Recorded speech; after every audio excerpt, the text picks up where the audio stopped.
Now, I will admit that I do look a bit hammered, like I should take a breathalyzer. But, oh, not that, of course, not that it's from drinking, but like I said, I did on a bit of the side of the bed that I just crawl up from. So, no, I can still hold, he can still be able to promise to get to the other side, the other afterlife. We can still, so I can still do this. Coming in from the Go Home episodes, Raw and SmackDown did not get me hype. I'm not a happy little boy. And I know most of the time, it may not feel like in real time, especially because I had made a little post about the main event between Bianca and Bayley last night. But I will get into that because I kind of went off a little bit. And of course, you're gonna have the Hunchback Igors over in Sob. Like, don't come at our Mookie mommies. You're fucking hater loser.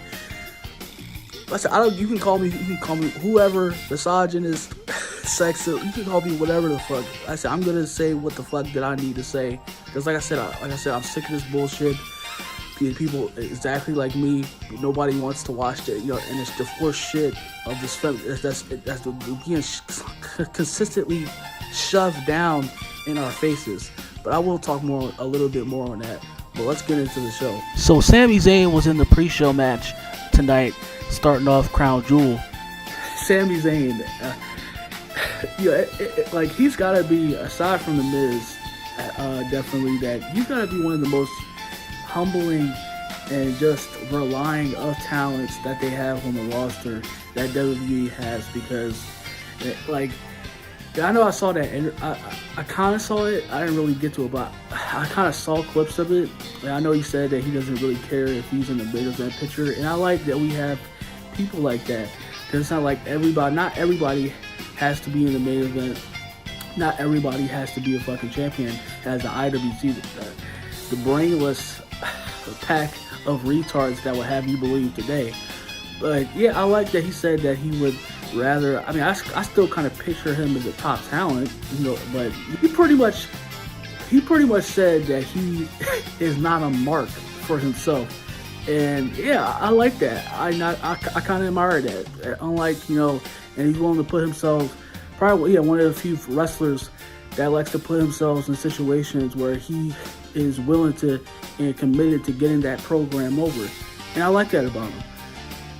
So I hope probably after this that at least he gets something to really get back as far as to have a top thing, as far as really be a top thing that he can do. But yeah, I gotta like that. That was I gotta go back to watch that pre-show. I don't usually watch pre-show, but I gotta go back to watch that pre-show match because it was kind of good. They kind of popped for him a little bit, and of course, Saudi Arabia is gonna blow the roof off. Great crowds, but yeah, that was I gotta go back to watch that match a little bit, but that was pretty cool. That was pretty cool. So as I'm looking and I'm catching a glimpse, looking at the theme, the promo into Crown Jewel. Obviously, this includes Attitude Era, but I don't like my Ruthless Aggression fanboys too. Like, don't y'all remember when these had you getting ready to wanting to jump into the screen and also just want to be a part of it. You were glad to be in that moment. That show was about to go down. You were about to watch Austin, Rock, Taker, Kane, or of course Batista, Randy Orton, John Cena, Edge, all those guys just duke it out. The look and the theme, the soundtrack, everything that went into that added to that product. And it's just now, of course, when you hear fucking gay ass electronic and pop music too, it's already bad enough too that everything else. No, some would probably say probably have other hard metal or alternative rock band, but I would probably we still had Evanescence and Linkin Park and kind of Dry Pull, bands like that. It just felt, it added to, and it made it so real. But now it just feels so fucking manufactured, no soul. You have John Cena narrating her, this is where it happened. Like, it's so fucking corny and cheesy. Like, oh my gosh. Like, I just remember that. And that makes me want to cry too, because like I said, like, now nobody gives a fuck anymore. And it's just like, you don't, like, it already takes me out. Like, it doesn't get even more so me hyped into the show. It brings me back into reality and what it's like now. So first, the World Heavyweight Championship, they decided they're going to be starting off with Seth Rollins and Drew McIntyre for the World Heavyweight Championship. Fantastic match, of course. We knew that was good. Of course, they're going to get that type of match with Rollins, added with Drew McIntyre. Seth Rollins still retaining his championship. See Rhea Ripley giving basically "I told you so" to Drew McIntyre after the match. Already, this was a build I was not looking forward to, but yeah, like Rollins is, if probably aside from MJF for sure, that yeah, he's like probably has to have one of the most underwhelming, looking like the most paper champion of all time, because yeah, that shit is a prop. I don't give a fuck about the title. Like, I'm pretty sure, like, barely as if like anything is relevant with the, like. Yeah, it's obvious. Like I said, just from the very beginning, it was just, it was a sideshow to accommodate for Roman, and like I said, like they have not given any type of, as far as like any fucking value for that championship. And yeah, like I said, this has got to be, if not, like, Rollins has not failed as a champion since then, or since probably like not as prominent since he was the architect. Pretty sure nobody's giving a fuck about this, or Rollins probably like as a champion, probably since 2014, 2015, anything like that. But yeah, like, they kind of teased at the end with Rhea Ripley and Drew McIntyre. I don't know. Like I said, they can go anywhere with Drew's heel turn, but I said, I'm not really all that with him probably like possibly going into Judgment Day, but they have Sami Zayn also stop Damian Priest because he was about to cash in. Of course, that's not going to happen, as they don't want Rollins to lose the title yet. But yeah, it was a great match. It was already a great opener to the pay-per-view. Then we get into the Raw's World Women's Championship match. I don't want to give away too much because, like I said already, I was already going to talk a little bit about it coming from that Bayley and Bianca main event, the shit that they pulled last night. So, like I said, I don't want to waste my time. The less that could be said about this garbage-ass match, the better. Of course, leave it up to the woman to have a sloppy ass and all. Already probably one of the worst if not the only one of the worst matches of the pay-per-view so far. Trash, just absolute fucking trash. And people wonder why, we act the way that we do towards. But yeah, I want to reserve all that to what I have in store for y'all. I have a little treat coming up for y'all in regards to the women lately and the pandering. So we'll get to that later. John Cena and Solo Sikoa. Solo just absolutely already picking away and destroying Cena. Solo hitting an unlimited plethora of spikes to Cena, delivering the last one, which in turn, of course, has Solo picks up the victory into the match. So it looks like we're getting the bad matches out of the way, okay? And I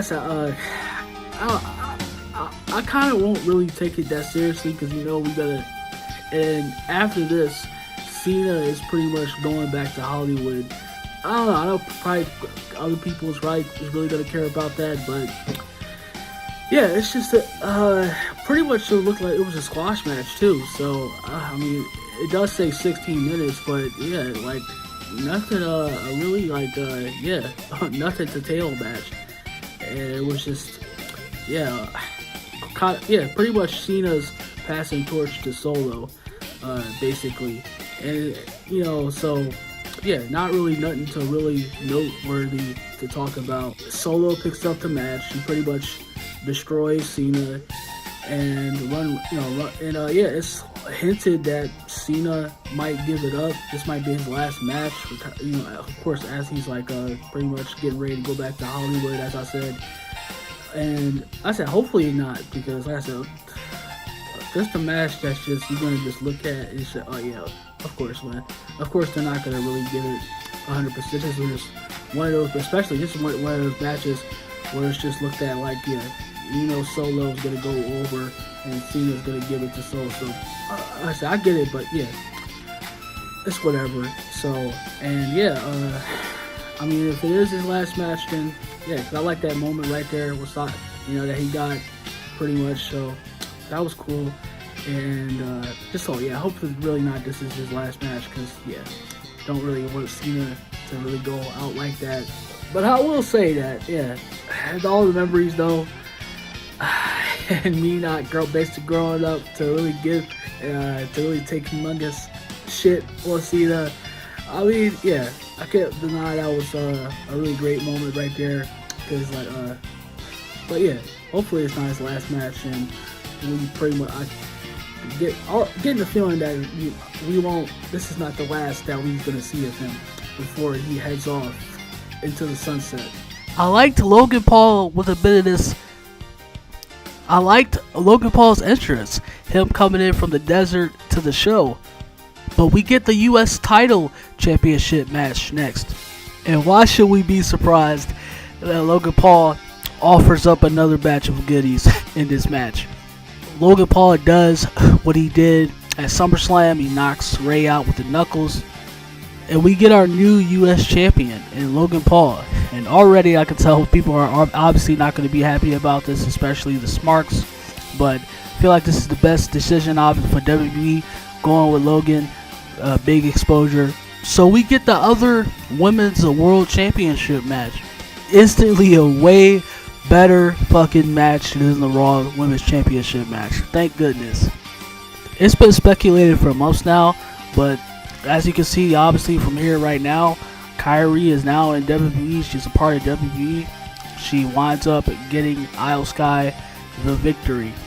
Good. I mean, it wasn't all that, but it was still a good match. I could say, yeah, I could definitely put it above the Raw, that sloppy ass Raw Women's match early on. But yeah, so it was a good match.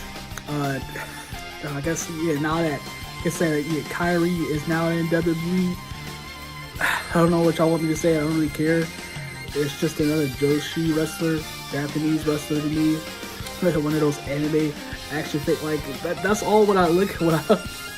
Oh my gosh, did he just say? Yeah, like I said, that's all I really get when I look at her.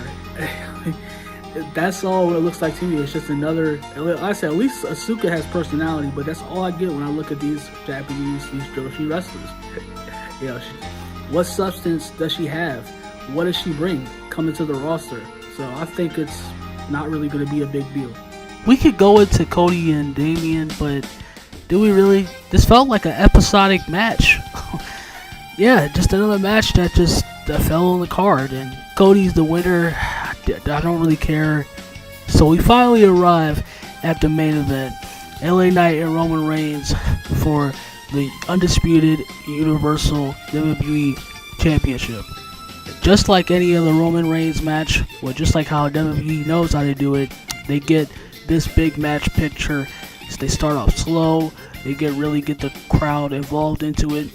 Come on, LA Knight. And then we get more invitations, more Stone Cold, Rock, Dwayne, Austin impersonations.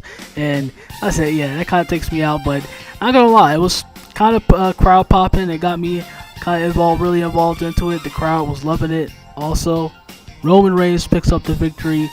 All right, so I know what the title says, but hear me out, bro. Just listen, sit down and quick and listen to me a little bit. Yeah, I feel like the main event for sure, because they fucking went out there and had a masterclass of what a main event should be. And yeah, I pretty much, of course, I mean, people are going to say the usual, because I already know going into it, people are going to say that this match was predictable. Roman Reigns is going to win this match between LA Knight and himself. He's not losing the championship. Yeah, I mean, duh, but it still was a great fucking match. they still, yeah. Oh man, I said I probably could say that. Of course, because you had LA Knight all throughout the match, pretty much like a, like a call, like fuck, from like whatever a SmackDown, whatever wrestling game that you grew up with. He's pretty much acting like how you have a fucking call wrestler and you put whichever wrestler from the Attitude Era, whoever. That's literally he's like a call wrestler, and you put Stone Cold or The Rock moveset on him, and that's what he was kind of doing throughout. I could literally see it now, and he's just doing the mannerisms of Rock and Stone Cold even in the match. Come on, bro, you still gotta be original. You can't just. He's gonna get shit for it, and that's, man. God. But yeah, it's still what being that. I mean, I thought it was gonna, of course, being another Roman Reigns match, but I feel like LA Knight just gave him one of his best.